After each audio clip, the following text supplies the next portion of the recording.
Hello everyone, welcome to Chetan Bharat learning. तो guys, जैसा कि आप जानते हो कि अब से आपके इकोनॉमिक्स के लेक्चर स्टार्ट होने वाले हैं। आज का जो लेक्चर होगा वो इंट्रोडक्टरी लेक्चर होगा। इसमें मैं आपको पूरे कोर्स की आउटलाइन बताऊंगा, ऑलराइट। पर इकोनॉमिक्स के बारे में कुछ मैं आपको बता देता हूं, क्योंकि इकोनॉमिक्स बहुत ज्यादा इंपॉर्टेंट है फॉर योर यूपीएससी प्रिपरेशन। पिछले 3-4 सालों से हम देख रहे हैं कि यूपीएससी के प्रीलिम्स में इकोनॉमिक्स के क्वेश्चंस की तादाद बढ़ती जा रही है।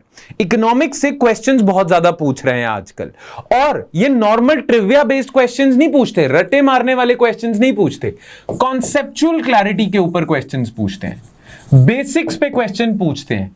आपके बेसिक स्ट्रांग हैं तो आप प्रीलिम्स में इकोनॉमिक्स का पोर्शन अच्छे से कर जाओगे।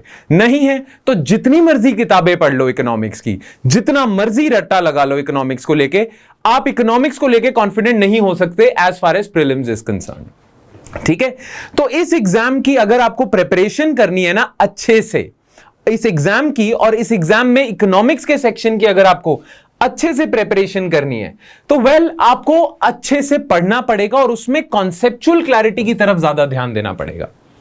ना मैं ये बात जानता हूं कि बहुत सारे लोगों के लिए जो यूपीएससी की प्रिपरेशन कर रहे हैं, उनके लिए इकोनॉमिक्स बहुत बड़ा हवा है, बहुत ज्यादा बड़ा हुआ है। उन्हें लगता है इकोनॉमिक्स किसी तरह बस मेरा निकल जाए, किसी तरह निकल जाए, कुछ चीजें मैं ऐसी पढ़ जाऊं कि मेरा निकल जाए और मैं बाकी सब्जेक्ट्स के दम पे पेपर निकाल दूं। बहुत सारे स्टूडेंट्स के लिए ऐसा है। बहुत सारे ऐसे स्टूडेंट्स हैं जिनके लिए इकोनॉमिक्स बहुत ज्यादा इजी है, जिनको इकोनॉमी से डर नहीं लगता, इकोनॉमिक्स से डर नहीं लगता, क्योंकि उनका बैकग्राउंड रहा है। जो हम अब लेक्चर स्टार्ट करने जा रहे हैं ना, मैं आपको क्लियरली बता दूं कि ये lectures are not just meant for those people जिनका बैकग्राउंड है। ये लेक्चर्स उनके लिए हैं जिन्होंने कभी इकोनॉमिक्स को टच ही नहीं करा अपनी लाइफ में, उनका कभी बैकग्राउंड ही नहीं था, बिल्कुल जीरो है उनकी knowledge as far as economics is concerned. हम जीरो से आपको हीरो बनाएंगे। ये जो लेक्चर्स की सीरीज होगी, इसमें आप जीरो से ऊपर जाओगे। आपका जीरो बेस है, आप स्टार्ट कर दो। बिल्कुल इकोनॉमिक्स को लेके नॉलेज नहीं है, आप ये लेक्चर 1 से स्टार्ट कर दो। आपका बिल्कुल कंफ्यूजन होती है इकोनॉमिक्स में, जीरो से स्टार्ट करो, लेक्चर 1 से स्टार्ट करो, और आप देखना आप कितनी आगे पहुंच जाओगे। हां, जिनका बैकग्राउंड है, जिन्हें थोड़ी बहुत नॉलेज है, जिन्हें इकोनॉमिक्स इंटरेस्टिंग लगती है, उनका पोर्शन रिवाइज हो जाएगा। तो ये जो लेक्चर्स हमने डिजाइन किए हैं, ये ऐसे डिजाइन किए हैं कि इसमें सबका भला हो, सबको इंक्लूड कराए, इंक्लूसिव ग्रोथ है एक तरह की है। ऑलराइट, जिनका इकोनॉमिक्स में बैकग्राउंड है, जिनको इकोनॉमिक्स इंटरेस्टिंग लगती है, उनके लिए भी ये लेक्चर्स हैं। और जिनका इकोनॉमिक्स में जीरो बैकग्राउंड है और जिन्हें इकोनॉमिक्स से डर लगता है, क्योंकि टेक्निकल सब्जेक्ट्स है ना थोड़ा, जिन्हें इकोनॉमिक्स से डर लगता है, उनके लिए भी लेक्चर्स हैं। बस एक चीज का ध्यान रखना, मैं अपनी तरफ से पूरी कोशिश करूंगा कि जो इकोनॉमिक्स में जीरो हैं वो हीरो बन जाएं, पर आपको भी उसमें एफर्ट करना पड़ेगा, आपको भी उसमें प्रयास करना पड़ेगा, आपको भी उसमें अपना एफर्ट, अपनी जान झोंकनी पड़ेगी। और अगर जैसा जैसा मैं बताता जाऊं वैसा वैसा आप करते जाओगे ना, तो ये मैं गारंटी से कह रहा हूं, गारंटी से, कि और किसी सब्जेक्ट का तो पता नहीं, पर इकोनॉमिक्स में आप बहुत ज्यादा कॉन्फिडेंट होके जाओगे यूपीएससी में। वो चाहे प्रीलिम्स हो, मेंस हो, और इंटरव्यू में भी अगर कोई वहां पैनलिस्ट आपसे टफ इकोनॉमिक्स रिलेटेड क्वेश्चन पूछता है, आप उसे भी आंसर कर पाओगे। बस जैसा जैसा मैं बताता जाऊं, जैसा जैसा मैं कहता जाऊं, रिलीजियसली उस स्ट्रैटेजी को फॉलो करना है इकोनॉमिक्स को लेके। लेक्चर 1 से लेके लेक्चर 30 तक, लेक्चर 1 से लेके लेक्चर 30 तक, जैसा जैसा मैं क्लास में बताता जाऊं, जो मैं आपको होमवर्क दूं, जो क्वेश्चंस मैं आपको प्रैक्टिस के लिए दूं, आपने रिलीजियसली उसे फॉलो करना है। कोई ब्रेक नहीं आने देनी है, पूरी अपनी जान झोंक देनी है, और इकोनॉमिक्स आपके काबू में आ जाएगा। काबू में क्या, आप इकोनॉमिक्स को लेके बोस्ट करोगे, दुनिया को पढ़ाना शुरू कर दोगे आप इकोनॉमिक्स को। ठीक है, जो आपके फेलो एस्पिरेंट्स हैं, उन्हें जब डाउट आएगा ना, आप एक्सप्लेन करोगे, वो आपकी तरफ आएंगे। पर उसके लिए आपको ये इकोनॉमिक्स की लेक्चर सीरीज रिलीजियसली फॉलो करनी है। जैसा जैसा मैं बताता जा रहा हूं, जो ब्रह्मास्त्र मैं आपको दूंगा इकोनॉमिक्स को लेके, उन ब्रह्मास्त्रों को आपने यूज करना है, और जैसा मैं बताते जाऊं वैसे वैसे करते जाना है। It is very important for you to follow these 30 lectures religiously, and as I tell you, वैसे ही। ठीक है, इन्हें बहुत अच्छे से करना है। क्लियर? और मैं गारंटी दे रहा हूं कि 30th लेक्चर आते आते, 30th क्या, मिडिल में ही आते आते, 14th 15th लेक्चर आते आते, you will not only start to understand economics, you will start to fall in love with this subject. बहुत सारे स्टूडेंट्स हैं जिन्हें इकोनॉमिक्स हवा लगता है ना, उन्हें डर लगता है और उन्हें इकोनॉमिक्स बिल्कुल भी इंटरेस्टिंग नहीं लगता। ऐसा है बहुतों के साथ। वेल, जैसे जैसे हम पढ़ते जाएंगे ना, आप रियलाइज करोगे, अगर आप लेक्चर्स ध्यान से सुनोगे तो आप रियलाइज करोगे कितना मार्वेलस सब्जेक्ट है इकोनॉमिक्स और कितना लॉजिकल है। इसमें रट्टे मारने की तो बहुत कम जरूरत है, इसमें कॉन्सेप्चुअल क्लैरिटी लाना कितना आसान है, कितना लॉजिकल सब्जेक्ट है। एंड जब आप ये चीजें रियलाइज करोगे, you will start to fall in love with this subject. क्योंकि इकोनॉमिक्स एक ऐसा सब्जेक्ट है कि सिर्फ आपको इसे ही नहीं पढ़ना है, जो आपका स्टैटिक पोर्शन है। ये एक डायनेमिक सब्जेक्ट भी है, इसमें करंट अफेयर्स बहुत ज्यादा पूछे जाते हैं और करंट अफेयर्स के लिए आपको न्यूज़पेपर पढ़ना होता है अच्छे से, और न्यूज़पेपर में बहुत सारे आर्टिकल्स पढ़ने होते हैं, पर वो आर्टिकल्स आपको बिल्कुल समझ नहीं आएंगे अगर आपकी बेसिक नॉलेज नहीं है। पर जैसे ही आपकी बेसिक नॉलेज हो जाएगी इकोनॉमिक्स की, इन आर्टिकल्स को, हिंदू या इंडियन एक्सप्रेस में जो आर्टिकल्स आते हैं, आप नई अप्रिसिएशन के साथ पढ़ोगे। आपको इतने अच्छे लगेंगे आर्टिकल्स, क्योंकि आपको रियलाइज होएगा कि दुनिया में चल क्या रहा है। वो कहते हैं ना, ये सेइंग है कि the whole thing is that, रे भैया सबसे बड़ा रुपया। ये ना बड़ी डीप सी सेइंग है, वैसे तो किसी ने मूवी में कह दिया था, पर बड़ी डीप सी चीज है। इसका मतलब ये है कि दुनिया में जो कुछ भी हो रहा है ना, चाहे सोशल फील्ड में हो रहा है, चाहे पॉलिटिकल फील्ड में हो रहा है, कुछ भी हो रहा है, सबके पीछे पैसा है। और वो चीज आप समझने लग जाओगे जब आप ये सब्जेक्ट को अप्रिशिएट करने लग जाओगे, और जब आप न्यूज़पेपर में आर्टिकल्स पढ़ने लग जाओगे, आपको रियलाइज होएगा कि हर चीज के पीछे इकोनॉमिक्स है। सोसाइटी के पीछे इकोनॉमिक्स है, पॉलिटी के पीछे इकोनॉमिक्स है, इंटरनेशनल रिलेशंस के पीछे इकोनॉमिक्स है, पैसा ही है हर चीज के पीछे। पर वो अंडरस्टैंड आप तभी कर पाओगे जब इसकी कॉन्सेप्चुअल क्लैरिटी होगी।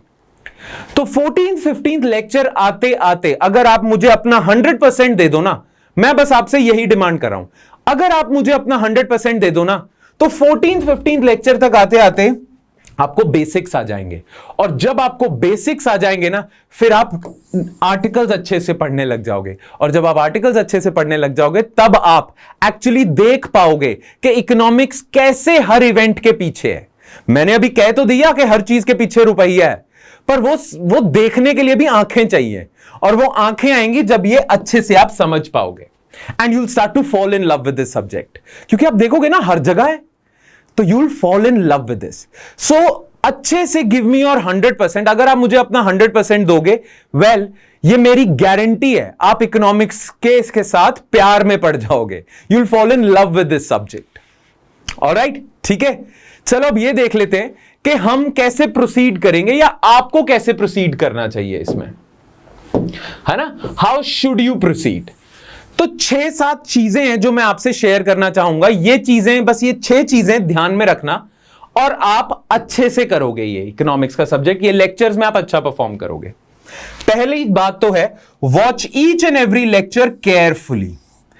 एक एक लेक्चर अच्छे से और केयरफुली वॉच करना है, ठीक है। Watch each and every lecture carefully, कोई भी चीज मिस ना हो। आपके पास तो वीडियो लेक्चर की एक लग्जरी है। देखो, ऑफलाइन क्लासेस में क्या होता है, टीचर कुछ बोल रहा है तो आप उसे पॉज नहीं कर सकते, आप उसे बैक नहीं कर सकते, राइट, रिवाइंड नहीं कर सकते। आपके पास वीडियो लेक्चर के फॉर्मेट में आप सुन रहे हो, आपके पास लग्जरी है, आपको कोई पॉइंट सही नहीं समझ आता, रिवाइंड कर लो, पॉज कर लो, ये सारी चीजें हैं। केयरफुली से मेरा मतलब यही है, एक एक चीज को समझना है, और अगर नहीं आती समझ तो डाउट पूछना है, ठीक है। नेक्स्ट, लेक्चर जब खत्म हो जाए, हर लेक्चर के साथ आपको नोट्स मिलेंगे उस लेक्चर से रिलेटेड पीडीएफ फाइल में। जैसे ही लेक्चर खत्म होता है, आपका काम अभी खत्म नहीं हुआ है, जैसे ही लेक्चर खत्म होता है, टेक 15 to 30 मिनट्स, 15 से 30 मिनट और निकालो लेक्चर के अलावा, और ये पीडीएफ और नोट्स रिवाइज कर लो। उससे ना जो क्लास में आपने पढ़ा होगा वो पक्का हो जाएगा, आपके दिमाग में बैठ जाएगा, ठीक है। So take 15 to 30 minutes after every lecture to revise the notes given to you with each lecture. ये करना है जरूर। लेक्चर आपका इनकंप्लीट होगा अगर आप ये एक्सरसाइज नहीं करते। खाली आपने लेक्चर देख लिया, अभी भी आपको पूरी तरह से समझ नहीं आया। जब आप पीडीएफ पढ़ोगे अच्छे से 15 से 20 मिनट निकाल के, तब अच्छे से समझ आएगा। ऑलराइट, ठीक है। Next, after every lecture you shall be given a quiz of 5 to 10 MCQs. Do attempt that quiz sincerely. Her lecture के साथ आपको उस लेक्चर से रिलेटेड 5 to 10 MCQs मिलेंगे फॉर योर प्रैक्टिस. क्वेश्चंस को साथ साथ करना बहुत ज्यादा जरूरी होता है. इससे क्या होता है, आपके ना कॉन्सेप्ट्स पक्के हो जाते हैं. कैसे पक्के होंगे? देखो, सबसे पहले आप लेक्चर देखोगे तो आप कॉन्सेप्ट से इंट्रोड्यूस होगे. फिर आप पीडीएफ रिवाइज करोगे, नोट्स रिवाइज करोगे तो थोड़ी सी रिवीजन हो जाएगी और दिमाग में घुसेंगे वो कॉन्सेप्ट्स. फिर उन्हीं कॉन्सेप्ट्स को आप टेस्ट के थ्रू या क्विज के थ्रू टेस्ट करोगे. उन एमसीक्यूज को सॉल्व करके आप उन्हें और पक्का करोगे. अगर कोई चीज शायद आपको पता नहीं चला, पर ऐसा हो सकता है कि कोई चीज शायद आपको समझ नहीं आई, आपको बस लगा कि आपको समझ आ गई. ऐसा बहुत बार ही होता है कि आपको लगा आपको समझ आ गई पर आपको समझ नहीं आई. वो चीज आपकी टेस्ट हो जाएगी इसमें. फिर जब आपको पता चलेगा कि नहीं बहुत अच्छे से समझ नहीं आई, तो फिर आप अच्छे से समझ लोगे. ये आपके एरर्स आपको बताएगा. ठीक है. सो ये 3 चीजें तो आपने करनी है हर रोज लेक्चर के साथ. लेक्चर अच्छे से देखना है. 15 से 30, from 15 minutes to 30 minutes you have to revise your notes and then after that आपने ये 5 to 10 MCQs का टेस्ट देना है. हर लेक्चर के साथ आपको मिलेगा. ठीक है. नेक्स्ट और क्या करना है? You shall also be given some mains type subjective questions at the end of certain lecture. Do attempt them and send us a scanned copy for evaluation. देखो, कुछ टॉपिक्स, मैं ये नहीं कह रहा हर लेक्चर के साथ आपको मिलेगा, पर कुछ टॉपिक्स के एंड में आपको एक मेंस टाइप क्वेश्चन भी मिलेगा. ये जो एमसीक्यूज होते हैं तो प्रीलिम्स में पूछे जाते हैं.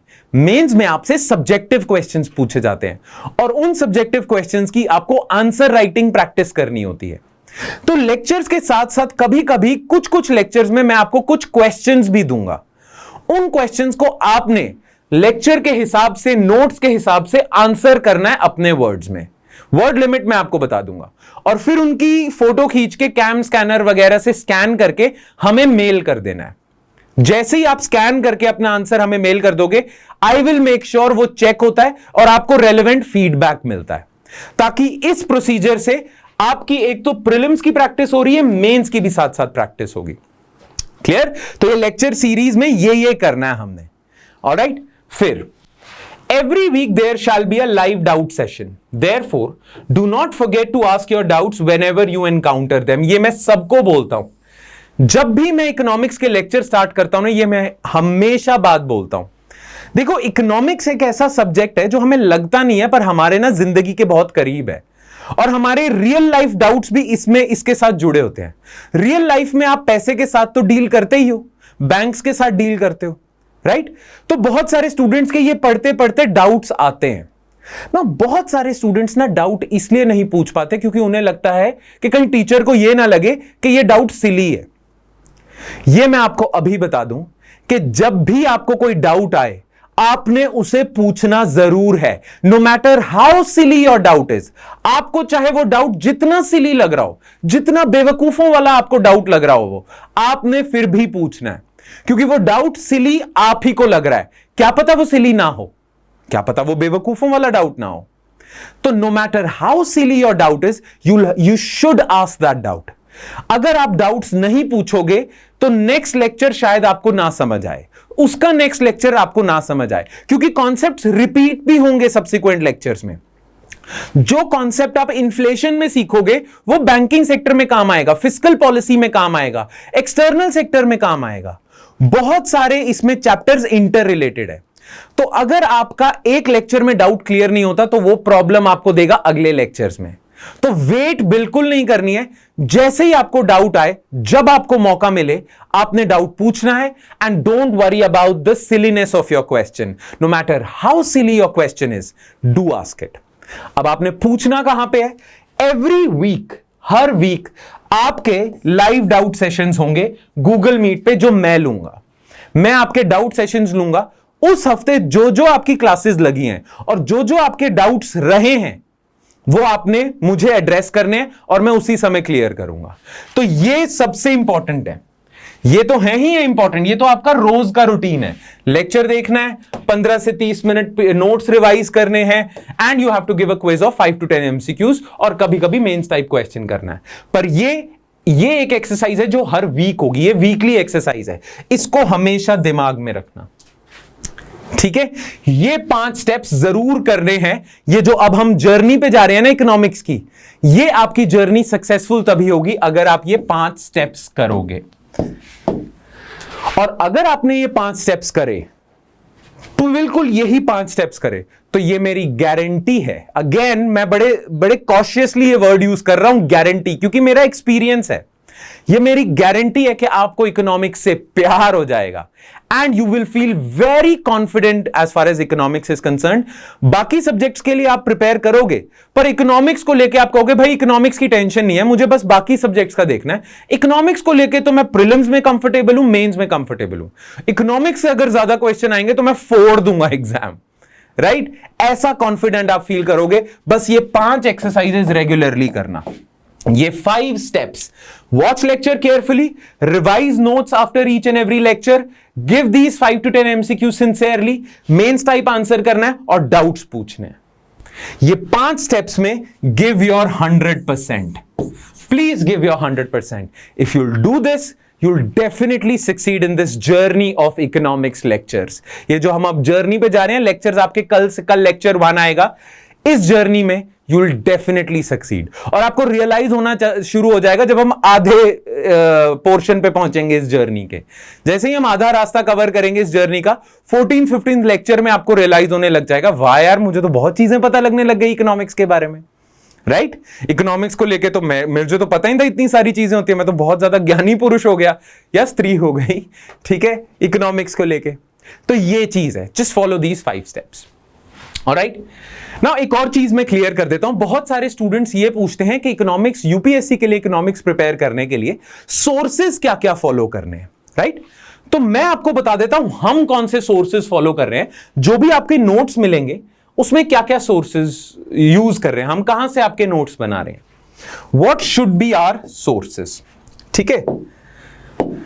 तो देखो, हम एनसीईआरटीज को तो बहुत इंपॉर्टेंट मानते हैं, तो एनसीईआरटीज तो बहुत ज्यादा इंपॉर्टेंट है, पर आपको अलग से पढ़ने की जरूरत नहीं है। जो इकोनॉमिक्स की एनसीईआरटीज हैं आपको पढ़ने की जरूरत नहीं है, बिकॉज आपकी ये जो एनसीईआरटीज हैं ये आपके नोट्स में ऑलरेडी इनकॉर्पोरेटेड है।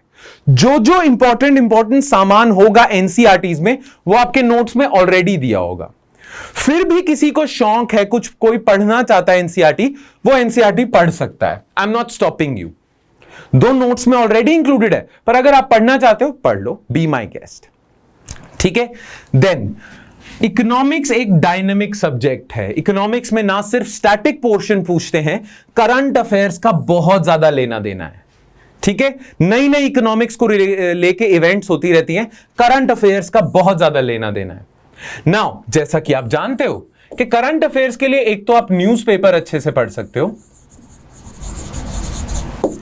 पर अगर आपको न्यूज़पेपर पढ़ने में दिक्कत आ रही है तो आप ये भी जानते होंगे, आप में से कई जो नहीं जानते उन्हें मैं बता दूं, हमारे करंट अफेयर्स के डेली लेक्चर्स आते हैं जो हमारी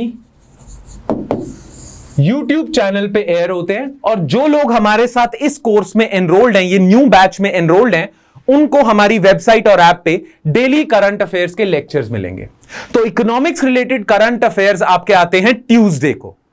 तो अगर आप नोट्स अच्छे से रिवाइज कर रहे हो और साथ साथ ये लेक्चर्स करंट अफेयर्स के, इस वीक में एक बारी बस ट्यूसडे को एक लेक्चर आता है इकोनॉमिक्स के करंट अफेयर्स का, उसे अच्छे से देख रहे हो, आपको अलग से करंट अफेयर्स करने की जरूरत नहीं है, न्यूज़पेपर के नोट्स बनाने की जरूरत ही नहीं है।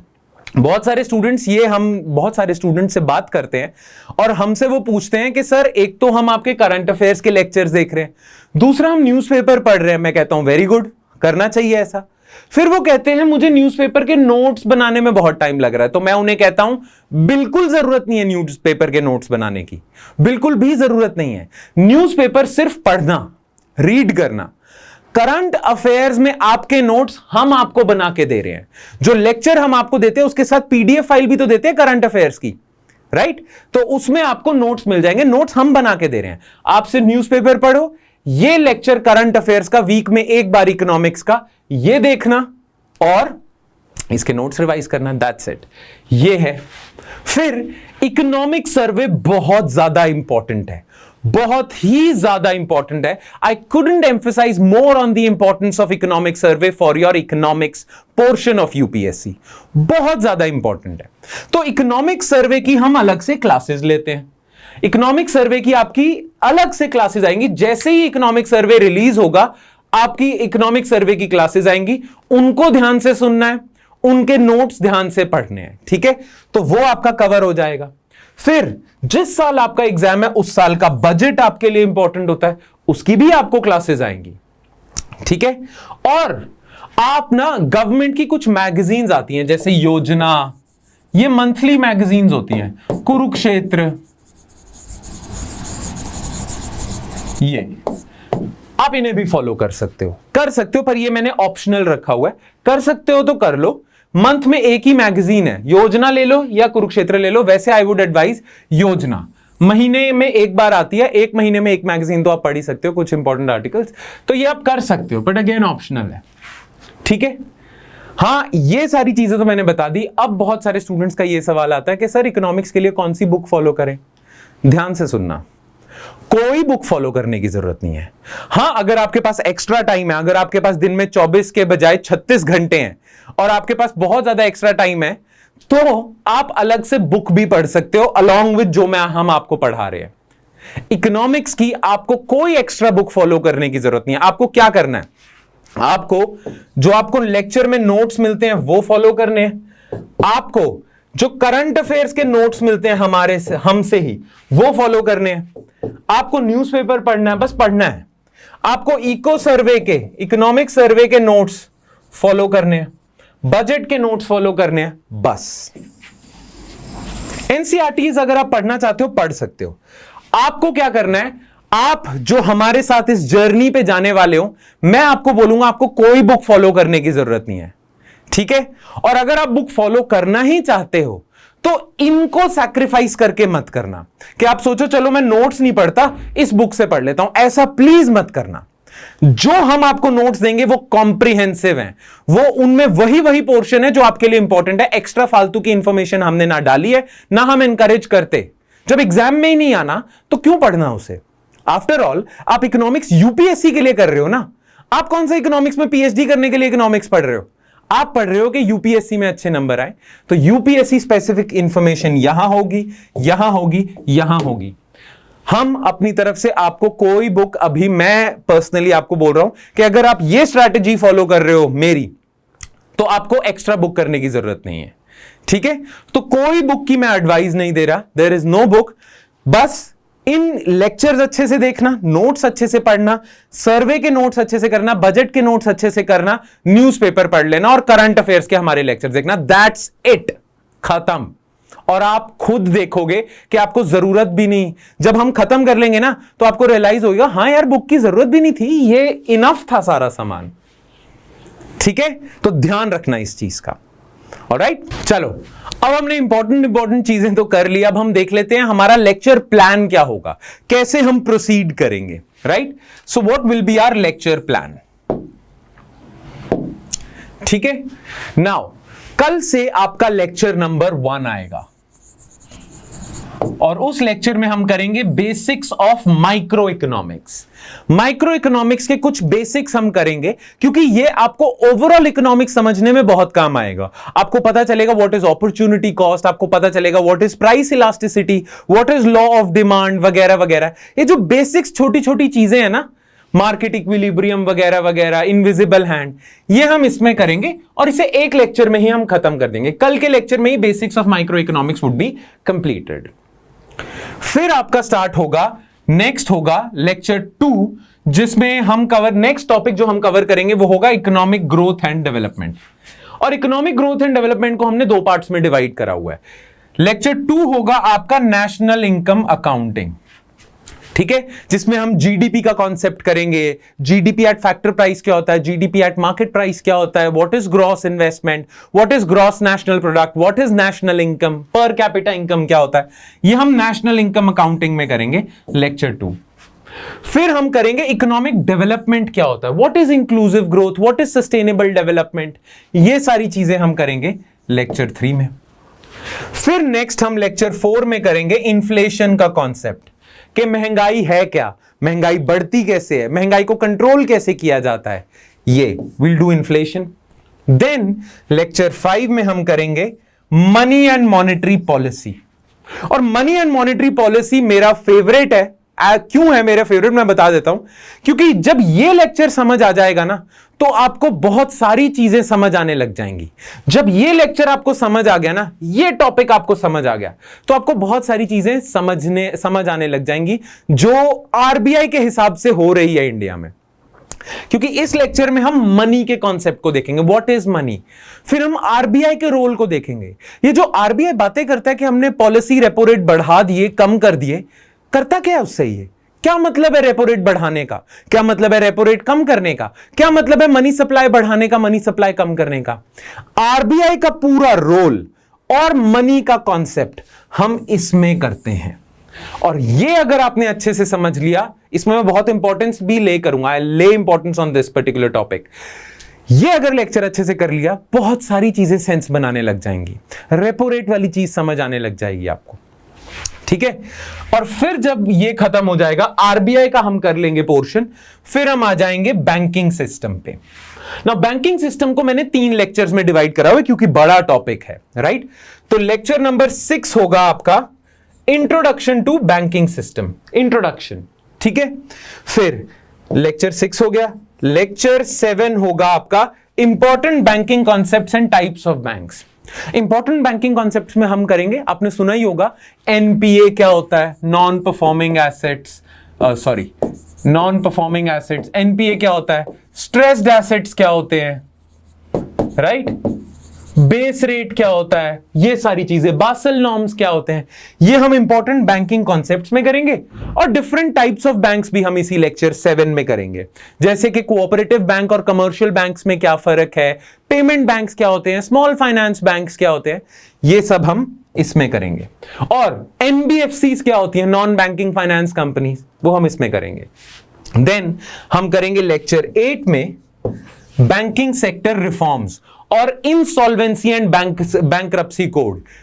बैंकिंग सेक्टर रिफॉर्म्स के बारे में बात करेंगे और बैंक्रप्सी रिलेटेड केसेस, जो कंपनीज बैंक्रप्ट हो जाती हैं, उन केसेस को रिजॉल्व करने के लिए जो 2016 में गवर्नमेंट ने एक मेगा रिफॉर्म कंडक्ट करा था, इंसॉल्वेंसी एंड बैंक्रप्सी कोड, उसको करेंगे, ठीक है। फिर हम आ जाएंगे फिस्कल पॉलिसी के टॉपिक पे। इस टॉपिक को भी हम 2 पार्ट्स में करेंगे। लेक्चर 9 होगा आपका introduction and government budgeting. Fiscal policy होती क्या है, फिस्कल पॉलिसी का काम क्या है, फिस्कल पॉलिसी के फंक्शंस क्या है, वो करेंगे। और गवर्नमेंट बजटिंग के प्रोसेस को करेंगे। फिर लेक्चर 10 में हम करेंगे taxation system in our country, कि ओवरऑल हमारा टैक्सेशन सिस्टम क्या है, डायरेक्ट टैक्सेस क्या होते हैं, इनडायरेक्ट टैक्सेस क्या होते हैं, जीएसटी क्या है, वो करेंगे। फिर हम आ जाएंगे एक्सटर्नल सेक्टर पे, ये भी बड़ा टॉपिक है, इसलिए इसको भी 3 लेक्चर्स लगेंगे। लेक्चर 11 होगा आपका बैलेंस ऑफ पेमेंट क्या होता है। लेक्चर 12 होगा आपका एक्सचेंज रेट सिस्टम क्या है, कैसे डॉलर टू रुपी का एक्सचेंज रेट डिसाइड होता है, $1 इतने रुपए का है, ये कैसे डिसाइड होता है, ये चेंज कैसे होता है, कौन से फैक्टर्स की वजह से रुपी अप्रिशिएट या डेप्रिशिएट करता है, ये इसमें करेंगे। और लेक्चर 13 में हम फॉरेन ट्रेड पॉलिसी करेंगे इंडिया की। फिर हम आ जाएंगे एग्रीकल्चर पे। Now mind you, agriculture start करने से पहले मैं आपको एक और चीज बता दूं, बेसिक्स ऑफ माइक्रो इकोनॉमिक्स तो हम कर लेंगे, ठीक है। उसके बाद लेक्चर नंबर 2 से लेके लेक्चर नंबर 13 तक, लेक्चर नंबर 2 से लेके लेक्चर नंबर 13 तक, इसे हम कहते हैं मैक्रो इकोनॉमिक्स, ठीक है। पहला हो गया आपका माइक्रो इकोनॉमिक्स, ये आपके सिलेबस का इतना पार्ट नहीं है, बस कुछ कॉन्सेप्ट्स इसमें से पूछ सकते हैं, तो वो हम करेंगे। उसके बाद लेक्चर 2 से स्टार्ट हो जाएगा macro economics. And let me tell you about macro economics, ये बहुत ज्यादा इंपॉर्टेंट है। As a matter of fact मुझे ये लगता है कि अगर आपने macro economics sector, macro economics वाला पोर्शन अच्छे से कर लिया, तो पूरा इकोनॉमिक्स का पोर्शन ही आपने अच्छे से कर लिया, क्योंकि इसमें ज्यादा कॉन्सेप्चुअल चीजें होंगी, इसमें कॉन्सेप्चुअल चीजें ज्यादा होंगी। Lecture 2 to 13 are very important for you. इसमें तो मुझे अपना 100 क्या 200% देना, क्योंकि अगर आपके मैक्रो इकोनॉमिक्स में डाउट रह गया, फिर इकोनॉमिक्स में हमेशा आपको प्रॉब्लम रहेगी। पर अगर मैक्रो इकोनॉमिक्स आपका अच्छे से हो गया तो पूरे सब्जेक्ट में आप काबू पा लोगे, राइट? क्योंकि ये कॉन्सेप्चुअल पार्ट ऑफ इकोनॉमिक्स है, इसमें कॉन्सेप्ट्स डिस्कस होंगे, इसमें बेसिक अंडरस्टैंडिंग डिस्कस होगी। Macro economics is very important, ठीक है? हाँ, तो लेक्चर 13 तक आपका मैक्रो इकोनॉमिक्स है और लेक्चर 13 के बाद आपका स्टार्ट होता है इंडियन इकोनॉमी। इंडियन इकोनॉमी, तो बेसिकली अगर मैं बात करूं तो पूरे सिलेबस को हमने, पूरे कोर्स को 3 पार्ट्स में डिवाइड करा है। एक तो लेक्चर 1 है माइक्रो इकोनॉमिक्स, माइक्रो नॉर्मल सा है, फिर है मैक्रो इकोनॉमिक्स बहुत important, and third is Indian economy. वैसे ये 2 पोर्शंस इंपॉर्टेंट है, मैक्रो इकोनॉमिक्स, इंडियन इकोनॉमी, ठीक है? मैक्रो इकोनॉमिक्स ध्यान से करना, पर इसका मतलब ये नहीं है कि इंडियन इकोनॉमी छोड़ देना, फिर नहीं, ये भी इंपॉर्टेंट है। पर अगर आपको मैक्रो इकोनॉमिक्स अच्छे से आ गया ना, तो इसे तो आप सोचोगे कि बस इसमें तो याद रखनी है कुछ चीजें, समझ तो सारा आ रहा है, ठीक है? इंडियन इकोनॉमी में हम क्या क्या करेंगे? हम एग्रीकल्चर करेंगे, industry, infrastructure, employment, poverty, planning in India, financial markets in India, international organisations, ठीक है? तो मैक्रो इकोनॉमिक्स में हम एक सबसे इंडियन इकोनॉमी, लेक्चर 13 के बाद इंडियन इकोनॉमी स्टार्ट होता है। लेक्चर 14 से आपका एग्रीकल्चर का टॉपिक स्टार्ट होगा और इसको भी 3 लेक्चर लगेंगे। Land reforms and green revolution, फिर food management policy in India, फिर agricultural markets, agricultural inputs, agricultural finance. Agriculture बहुत इंपॉर्टेंट होगा इंडियन इकोनॉमी में। उसके बाद इंडियन इंडस्ट्री, फिर इंडियन इंफ्रास्ट्रक्चर, ये भी थोड़ा लंबा टॉपिक होगा, इसको भी 2 लेक्चर्स लगेंगे। Introduction and basic concepts part 1 में होगा। डिफरेंट सब सेक्टर्स ऑफ इंफ्रास्ट्रक्चर, जैसे इंफ्रास्ट्रक्चर का सब सेक्टर है ना, road sector, aviation sector, rail sector, right, communication sector, urban infrastructure, different सब सेक्टर्स करेंगे। फिर हम आ जाएंगे पॉवर्टी एंड एम्प्लॉयमेंट पे, फिर planning in India, 5 year plans क्या होते हैं और अब नीति आयोग कैसे डिफरेंट है प्लानिंग कमीशन से, ये सारी चीजें। फिर फाइनेंशियल मार्केट्स इन इंडिया, ये जो शेयर मार्केट नहीं होती, primary market, secondary market, Bombay stock exchange, national stock exchange, insurance market in India, pension market in India, ये सारी चीजें फाइनेंशियल मार्केट्स में आएंगी, ये करेंगे। और एंड में हम करेंगे इंटरनेशनल ऑर्गेनाइजेशंस, इसमें जैसे हम IMF, WTO, वर्ल्ड बैंक, ये कुछ इंपॉर्टेंट इंटरनेशनल ऑर्गेनाइजेशंस होगी, इन्हें कवर करेंगे। ऑलराइट, ठीक है? तो ये बेसिकली लेक्चर प्लान होगा। नाउ इस पूरे कोर्स में मैं दोबारा रिपीट कर देता हूं आपको करना क्या क्या है। This course includes around 30 lectures, ठीक है? और हर लेक्चर्स में आपको 5 से 10 MCQs मिलेंगे। So in this course you will get more than 250 MCQs for your practice.